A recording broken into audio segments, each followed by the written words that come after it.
Voices Beyond Pages. This is The Children of Hurin, the Narnichin Hurin, by John Reginald Rowell Tolkien.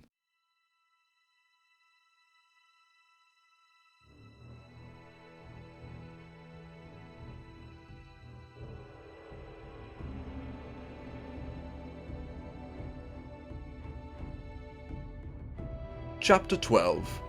The Return of Turin to Dor-Lomin. At last, worn by haste and the long road, for 40 leagues and more had he journeyed without rest, he came with the first ice of winter to the pools of Hurin, where before he had been healed, but they were now only a frozen mire, and he could drink there no more. Thence he came to the passes into Dor-Lomin, and snow came bitterly from the north, and the ways were perilous and cold. Though 23 years were gone since he had trodden that path, it was graven in his heart. So great was the sorrow of each step at the parting from Morwen. Thus at last he came back to the land of his childhood. It was bleak and bare, and the people there were few and churlish, and they spoke the harsh tongue of the Easterlings, and the old tongue was become the language of serfs or of foes. There Turin walked warily, hooded and silent, and he came at last to the house that he sought. It stood empty and dark, and no living thing dwelt near it, for Morwen was gone, and Broda the incomer, he that took by force Erin, Hurin's kinswoman, to wife, and plundered her house, and had taken all that was left to her of goods or of servants. Broda's house stood nearest to the old house of Hurin, and thither Turin came, spent with wandering and grief, begging for shelter, and it was granted to him, for some of the kindlier manners of old were still kept there by Erin. He was given a seat by the fire by the servants, and a few vagabonds as grim and wayworn as he, and he asked news of the land. At that the company fell silent, and some drew away, looking askance at the stranger. But one old vagabond man with a crutch said, "If you must speak the old tongue, master, speak it softer, and ask for no tidings. Would you be beaten for a rogue, or hung for a spy? For both you may well be by the looks of you, which is but to say," he said, coming near and speaking low in Turin's ear, "one of the kindly folk of old that came with Hador in the days of gold, before heads wore wolf hair. Some here are of like sort, though now made beggars and slaves, and but for the Lady Erin would get neither this fire nor this broth. Whence are you, and what news would you have?" "There was a lady called Morwen," answered Turin, "and long ago I lived in her house. There, after far wandering, I came to seek welcome, but neither fire nor folk are there now." "Nor have been this long year and more," answered the old man, "but scant were both fire and folk in that house since the deadly war, for she was of the old people, as doubtless you know, the widow of our lord, Hurin Galdor's son. They dared not touch her, though, for they feared her, proud and fair as a queen, before sorrow marred her. Witch-wife they called her, and shunned her. Witch-wife, it is but elf-friend in the new language, yet they robbed her. Often would she and her daughter have gone hungry but for the Lady Erin.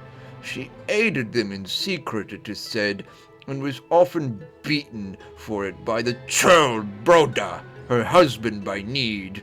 "And this long year and more," said Turin, "are they dead or made thralls, or have the orcs assailed her?" "It is not known for sure," said the old man, "but she is gone with her daughter, and this Broda has plundered her, and stripped what remained. Not a dog is left, and her few folk made his slaves, save some that have gone begging, as have I. I served her many a year, and the great master before. Saddle 1 foot, a cursed axe in the woods long ago, or I would be lying in the great mound now. Well I remember the day when Hurin's boy was sent away, and how he wept, and she, when he was gone, to the hidden kingdom he went, it was said. With that, the old man stayed his tongue, and eyed Turin doubtfully. I am old, and I babble, master, he said. Mind me not, but though it be pleasant to speak the old tongue with one that speaks it fair as in time past, the days are ill, and one must be wary. Not all that speak the fair tongue are fair at heart. Truly, said Turin, my heart is grim. But if you fear that I am a spy of the north or of the east, then you have learned little more wisdom than you had long ago, Sador Labadal. The old man eyed him agape. Then trembling he spoke. Come outside. It is colder but safer. You speak too loud, and I too much for an Easterlings' hall. When they were come into the court, he clutched at Turin's cloak. Long ago you dwelt in that house, you say. Lord Turin, why have you come back? My eyes are opened, and my ears at last. You have the voice of your father, but young Turin alone ever gave me that name, Labadal. He meant no ill. We were merry friends in those days. What does he seek here now?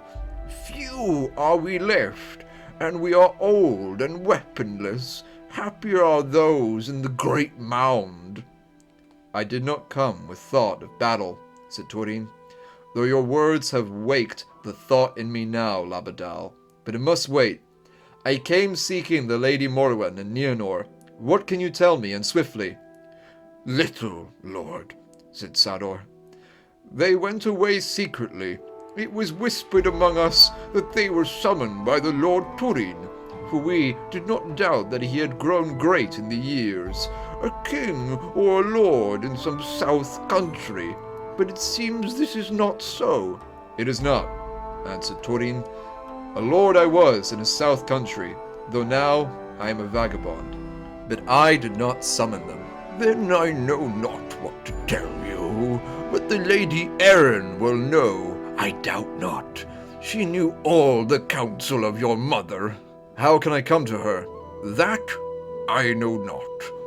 It would cost her much pain were she caught whispering at a door with a wandering wretch of the downtrodden people. Even could any message call her forth, and such a beggarman as you are will not walk far up the hall towards the high board before the Easterlings seize him and beat him, or worse. Then in anger Turin cried, May I not walk up Broda's hall? Will they beat me? Come and see! Thereupon he went into the hall, and cast back his hood, and thrusting aside all in his path, he strode towards the board where sat the master of the house and his wife, and other Easterling lords. Then some rose to seize him, but he flung them to the ground and cried, Does no one rule this house, or is it an orc-hold rather? Where is the master? Then Broda rose in wrath. I rule his house, said he, but before he could say more, Turin said, Then you have not yet learned the courtesy that was in this land before you. Is it now the manner of men to let lackeys mishandle the kinsmen of their wives? Such am I, and I have an errand to the Lady Erin. Shall I come freely, or shall I come as I will? Come, said Broda, scowling, but Erin turned pale. Then Turin strode to the high board, and stood before it and bowed. Your pardon, Lady Erin, he said, that I break in upon you thus. But my errand is urgent, and has brought me far. I seek Morwen, Lady of Dor-Lomin, and Nienor, her daughter, but her house is empty and plundered. What can you tell me?" "Nothing," said Erin in great fear, for Broda was watching her narrowly. "That I do not believe," said Turin. Then Broda sprang forth, and he was red with drunken rage. "No more!" he cried. "Shall my wife be gainsaid before me by a beggar that speaks a serf tongue? There is no lady of Dor-Lomin, but as for Morwen, she was of the thrall folk, and has fled as thralls will. Do you likewise, and swiftly, or I will have you hung on a tree." Then Turin leapt at him, and drew his black sword, and seized Broda by the hair, and laid back his head. "Let no one stir," said he, "or this head will leave its shoulders. Lady Erin, I would beg your pardon once more, if I thought that this churl had ever done you anything but wrong. But speak now, and do not deny me. Am I not Turin, Lord of Dor-Lomin? Shall I command you?" "Command me," she said. "Who plundered the house of Morwen?" "Broda," she answered. "When did she flee, and whither?" "A year and 3 months gone," said Erin. "Master Broda and others of the incomers of the East hereabout oppressed her sorely. Long ago she was bidden to the hidden kingdom, and she went forth at last, for the lands between were then free of evil for a while, because of the prowess of the black sword of the south country, it is said. But that is now ended. She looked to find her son there, awaiting her. But if you are he, then I fear that all has gone awry." Then Turin laughed bitterly. "Awry! Awry!" he cried. "Yes, ever awry, as crooked as Morgoth!" And suddenly a black wrath shook him, for his eyes were opened, and the spell of Glaurung loosed its last threads, and he knew the lies with which he had been cheated. "Have I been cozened that I might come here and die here dishonored? Who might at least have ended valiantly before the doors of Nargothrond?" And out of the night about the hall it seemed to him that he heard the cries of Finduilas. "Not first will I die here!" he cried, and he seized Broda, and with the strength of his great anguish and wrath he lifted him on high and shook him as if he were a dog. "Morwen of the thrall folk, you say? You son of dastards, thief, slave of slaves!" Thereupon he flung Broda headfirst foremost across his own table, full in the face of an Easterling that rose to assail Turin. In that fall Broda's neck was broken, and Turin leapt after his cast, and slew 3 more that cowered there, for they were caught weaponless. There was tumult in the hall. The Easterlings that sat there would have come against Turin, but many others were gathered there who were of the elder people of Dor-Lomin. Long had they been tame servants, but now they rose with shouts of rebellion. Soon there was great fighting in the hall, and though the thralls had but meat knives and such things as they could snatch up against daggers and swords, many were quickly slain on either hand, before Turin leapt down among them and slew the last of the Easterlings that remained in the hall. Then he rested, leaning against a pillar, and the fire of his rage was as ashes. But old Sador crept up to him and clutched him about the knees, for he was wounded to the death. "Thrice 7 years and more. It was long to wait for this hour," he said. "But now go. Go, Lord. Go, and do not come back unless with greater strength. They will raise the land against you. Many have run from the hall. Go, or you will end here. Farewell." Then he slept down and died. "He speaks with the truth of death," said Erin. "You have learned what you would. Now go swiftly, but go first to Morwen and comfort her, or I will hold all the wrack that you have wrought here hard to forgive. For ill though my life was, you have brought death to me with your violence. The incomers will avenge this night on all that were here. Rash are your deeds, son of Hurin, as if you were still but the child that I knew." "And faint heart is yours, Erin, Indor's daughter, as it was when I called you aunt, and a rough dog frightened you," said Turin. "You were made for a kinder world, but come away, I will bring you to Morwen." The snow lies on the land, but deeper upon my head, she answered. I should die as soon as in the wild with you, as with the brute Easterlings. You cannot mend what you have done. Go! To stay will make all the worse, and rob Morwen to no purpose. Go, I beg you! Then Turin bowed low to her, and turned, and left the hall of Broda. But all the rebels that had strength followed him. They fled towards the mountains, for some among them knew well the ways of the wild, and they blessed the snow that fell behind them and covered their trail. Thus, though, soon the hunt was up. With many men and dogs, and braying of horses, they escaped south into the hills. Then looking back, they saw a red light, far off in the land they had left. They have fired the hall, said Turin. To what purpose is that? They? No, lord, she, I guess, said one, Asgon by name. Many a man of arms misreads patience and quiet. She did much good, among us at much cost. Her heart was not faint, and patience will break at last. Now some of the hardiest that could endure the winter stayed with Turin, and led him by strange paths to a refuge in the mountains, a cave known to outlaws and runagates, and some store of food was hidden there.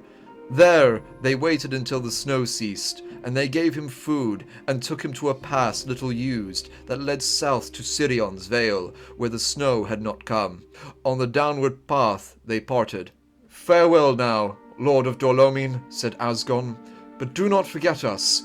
We shall be hunted men now, and the wolf folk will be crueler because of your coming. Therefore go, and do not return, unless you come with strength to deliver us. Farewell!